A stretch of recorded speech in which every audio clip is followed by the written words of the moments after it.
കട്ടപ്പന നഗരസഭയിൽ പുളിയന്മല പളിയക്കുടിയിലേക്കുള്ള റോഡ് തകർന്ന് ഗതാഗതം ദുഷ്കരമായി. പളിയക്കുടിയിലെ 55ഓളം കുടുംബങ്ങളുടെ യാത്രാമാർഗമാണ് പ്രതിസന്ധിയിൽ കിടക്കുന്നത്. കട്ടപ്പന നഗരസഭയിൽ നിന്നും ഈ റോഡിന്റെ നവീകരണത്തിനായി 10 ലക്ഷം രൂപ അനുവദിച്ചെങ്കിലും നിർമ്മാണ പ്രവർത്തനം ഇതുവരെയും തുടങ്ങിയിട്ടില്ല. പുതിയ ഭരണസമിതി അധികാരത്തിൽ എത്തിയ ശേഷം നിർമ്മാണ പ്രവർത്തനങ്ങൾ തുടങ്ങുമെന്ന പ്രതീക്ഷയിലാണ് ജനങ്ങൾ. കട്ടപ്പന നഗരസഭയിലെ ആദിവാസി മേഖലയാണ് പുളിയമല പളിയക്കുടി. 55ഓളം കുടുംബങ്ങളാണ് ഇവിടെ താമസിക്കുന്നത്. പുളിയമലയിൽ നിന്നും ഇവിടെ എത്തുന്ന റോഡിന്റെ ഏകദേശം 3 കിലോമീറ്ററോളം വരുന്ന ഭാഗമാണ് പൂർണ്ണമായും തകർന്നു കിടക്കുന്നത്. കുണ്ടും കുഴിയുമായി വാഹന ഗതാഗതം അതീവ ദുഷ്കരമാണ്. അത് 8 ലക്ഷം പാസ്സായി കിടക്കുക. പക്ഷെ ഇതുവരെ ഇലക്ഷൻ ഡിക്ലെയർ ആയിക്കൊണ്ട് ഇതുവരെ നടത്തിയിട്ടില്ല.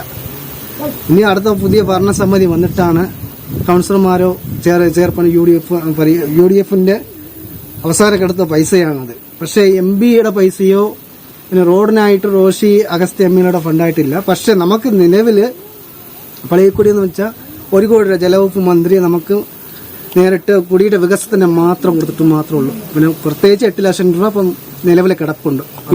റോഡ് തകർന്നു കിടക്കുന്നതോടെ അത്യാവശ്യ ഘട്ടങ്ങളിൽ ഒരു ആശുപത്രി ആവശ്യത്തിന് പോലും സുഗമമായി വാഹനം രോഗിയുമായി ഇതുവഴി കടന്നുപോകാൻ കഴിയാത്ത സാഹചര്യമുണ്ട്.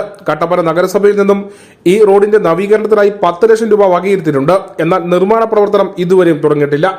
പുതിയ ഭരണസമിതി അധികാരത്തിൽ എത്തിയതിനു ശേഷം നിർമ്മാണ പ്രവർത്തനങ്ങൾ തുടങ്ങുമെന്ന പ്രതീക്ഷയിലാണ് നാട്ടുകാർ. News bureau, Kattappana.